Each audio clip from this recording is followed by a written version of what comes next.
Hello everyone, our lesson today is on nouns and this is part 3. Now I've got 3 questions for you. The first question is, do nouns have gender? By gender I mean sex, but when we speak about grammar we say gender. Do we have exceptions to uncountable nouns? And question 3, what kind of relationship can we have between a noun and a noun? Relationship, the connection, the linking. What kind of relationship can we have? So let's look at the answers now. The first question, do nouns have gender? Yes, they do. Some nouns are, and as you can see here, we have got from A to D. Some nouns are masculine, which means names of boys. So it's about men or boys. When we say masculine, we mean men or boys. Feminine, again, we mean names of girls and countries and ships. So names of boys like James, Kevin, these are names of boys or men. Names of girls are feminine.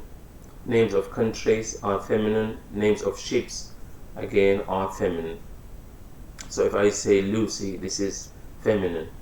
If I say, for example, Brazil, this is feminine. Ships, again, we say she for ships. Again, this is feminine. A neutral, it means it's not a masculine, it's not a feminine noun. So chair doesn't have any gender. So a chair, we don't know, is chair a man or a woman? Is it masculine? Is it feminine? It is a neutral. Chair is a neutral. Grass, milk, and other nouns. Some nouns can be used for men and women. So doctor, driver, friend. So I can say he is a doctor and she is a doctor.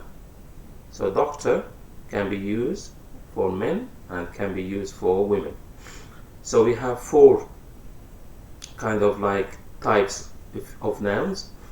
The first type is masculine, we use it for men. The second type is feminine, we use it for women. The next one is a neutral, so it's not for men, it's not for women, it's for, as you can see, inanimate things, things which don't have any mind or brain. And number D, some nouns can be used for men and for women. Again, driver, I got a driver, I said a friend, he's my friend, she's my friend, he's a driver, she's a driver, again. Now animals, if you look at this one here, animals have different names. So lion is the male, lioness is the female, ram is the male, ewe is the female sheep, blackbird is a male, blackbird is a female. So it's the same. So if you look at the table, lion, the male lion and the female lion we call lioness, lion, lioness. So these are males and these are females. Do we have exceptions to uncountable nouns? Yes, we do. Work, for example, is an uncountable noun. So we cannot use a before it, and we cannot add an s to it. I cannot say I have a good work. I cannot put a before work. I cannot say a work, and I cannot say a good work. People need good works. Again, this is wrong. But I can say roadworks.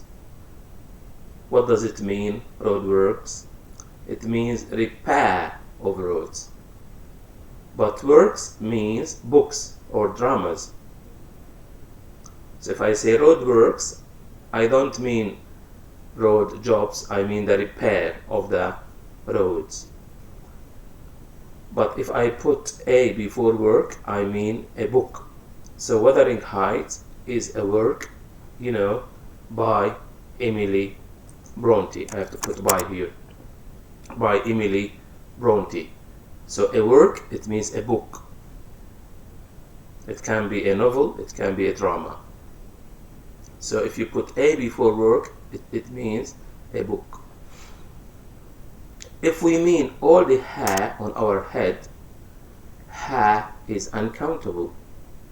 She has black hair. So in this sentence, I cannot say a hair. I cannot say a black hair. This is wrong. Why? Because I mean all the hair on this person's head. But if we mean one hair, hair is countable. Example, if she finds a gray hair, she pulls it. So a gray hair means one, just one, not all the hair, one gray hair. If she finds a gray hair, she pulls it. Again, if we mean ice cream as a quantity, when you put it in a box, for example, we say I love ice cream. So it is uncountable. I cannot say I love an ice cream. It's wrong. If we mean one piece of ice cream, we say, can I have an ice cream, please? So here, you mean one piece of ice cream. And sometimes it has a stick. You take one piece, it has a stick, you eat it.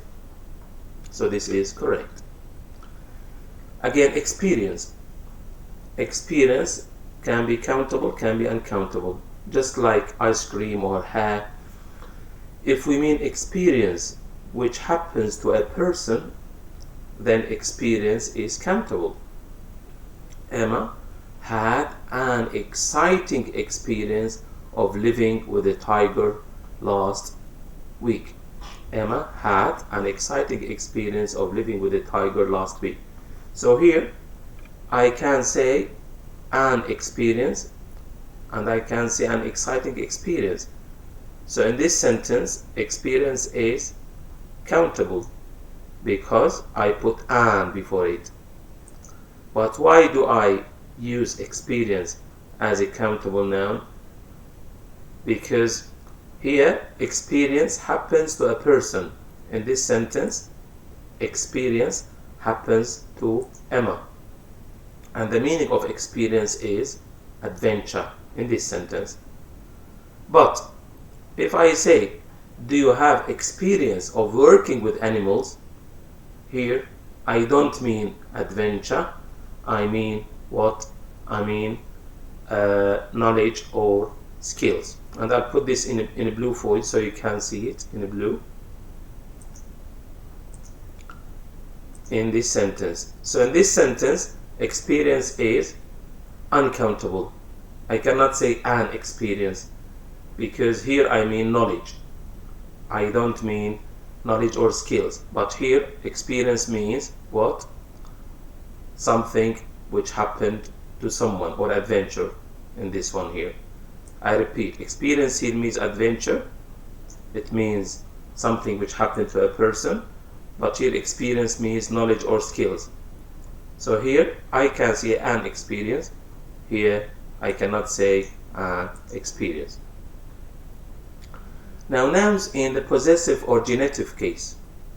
If you have a singular noun, add apostrophe s after the singular noun.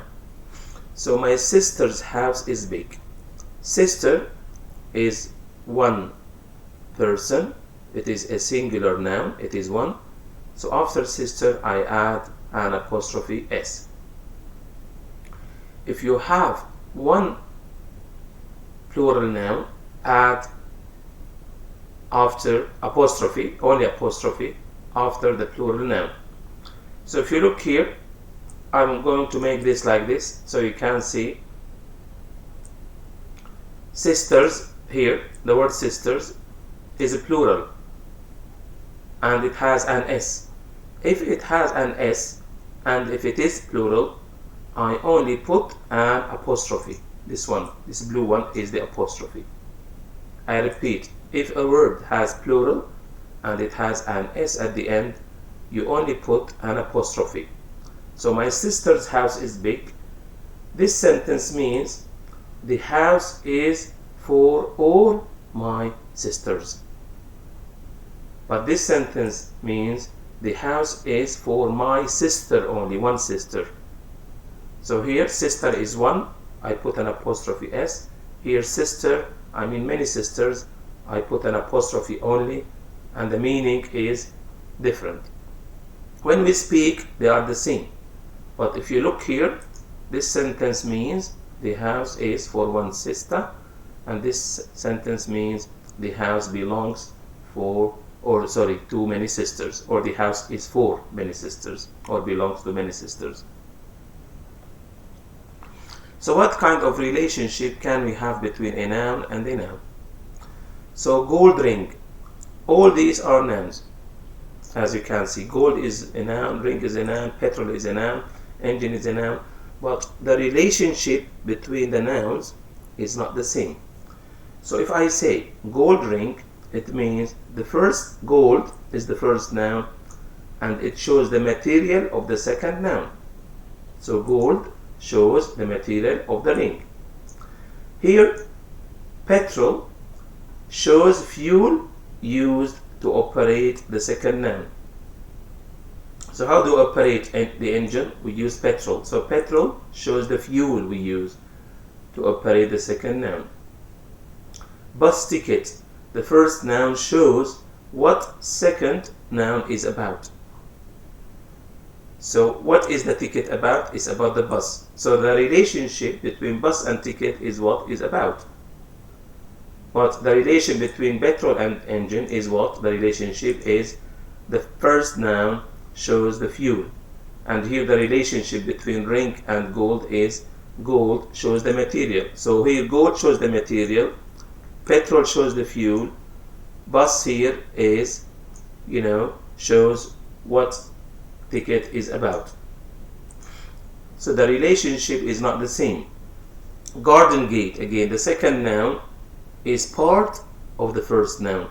So gate is part of garden. Tea cup, the first noun shows the purpose of the second noun. What is the purpose of the cup?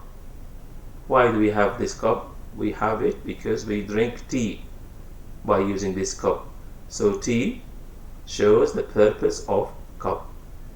City center, the first noun shows the place of the second noun.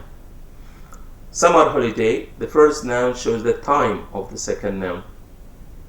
So as you can see, we have got 1, 2, 3, 4, 5, 6, 7.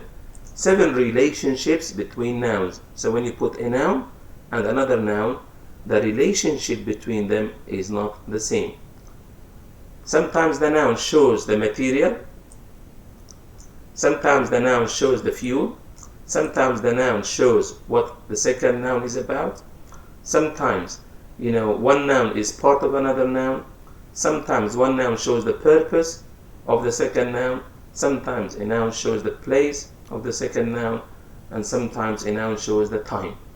So when you see two nouns next to each other, ask yourself, what is the relationship between these two nouns? It's important to understand the relationship between the two nouns, as I said, and the examples above will help you. Thank you for watching. I hope you learned from this lesson, and best of luck. Thank you.